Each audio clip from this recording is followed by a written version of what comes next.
Recently released campaign finance reports for the U.S. Senate race in Maryland was quite revealing. Congressman David Trone, to no one's surprise, is leading, having raised $42.1 million, and his Democratic challenger, Prince George's County Executive Angela Also Brooks, she's raised a great deal of money herself, but it's $7,162,000. Mike, thus far, all of the polling data have Trone leading Also Brooks, but according to some pundits, that gap is narrowing.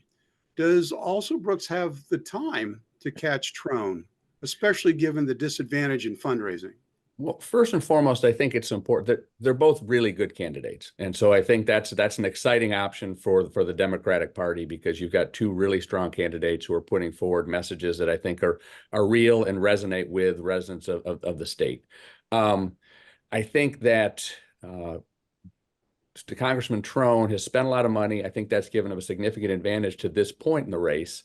And I think that, to your point, County Executive Also Brooks has done a really nice job. And I just looked at a comparison that said, had she run in the race against, with Senator Van Hollen, she has raised as much as he has to that point in the race where he ran in 2016. And so when you go back and look at that, I think she's doing very, very well. And she's got a lot of cash on hand. And so I think what's going to come down to the end, it's going to be a real horse race with two really good candidates. And I think it's going to be a toss-up. Well, I know I'm old school, but for me, it's a little unseemly that somebody dumps $42 million to become a U.S. senator. And it makes me suspicious, actually, of why he's so eager to be a senator. I mean, I just think, I don't get it. And I'd vote against him just for that reason alone. Well, I know you're speechless. That's okay. We're going to go. I don't know, because I can't think of a situation where I would ever have that much money to be able to spend, and so I don't know how to determine how you would spend it, if that's the way where you want to do it. I think he's got a good message. I think he actually positions it well. I think County Executive Also Brooks also has a really good message, and I think they present two really good opportunities for the Democratic Party for the state of Maryland.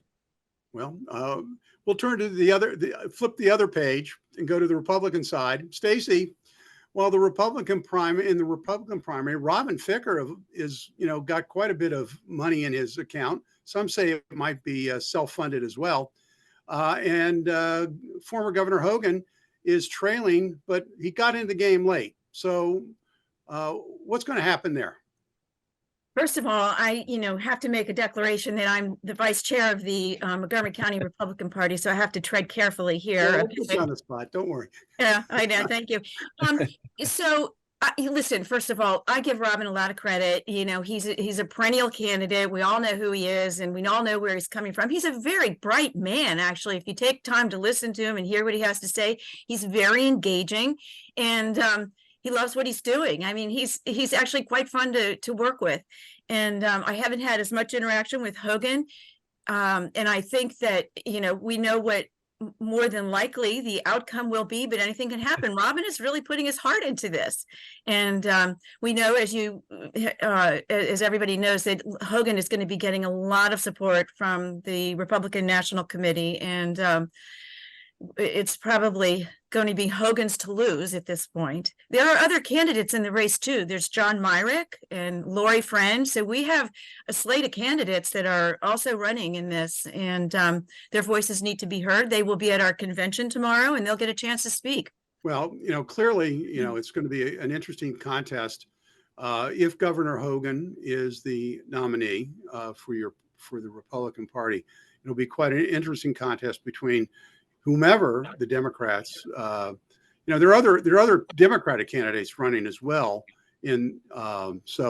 But clearly Also Brooks and Mr. Trone are the two leading candidates. So it'll be fun to watch after the election. But I will say, every time I turn on the radio, I hear a David Trone advertisement, even on sports talk radio. So which should be sacrosanct from any political advertising whatsoever.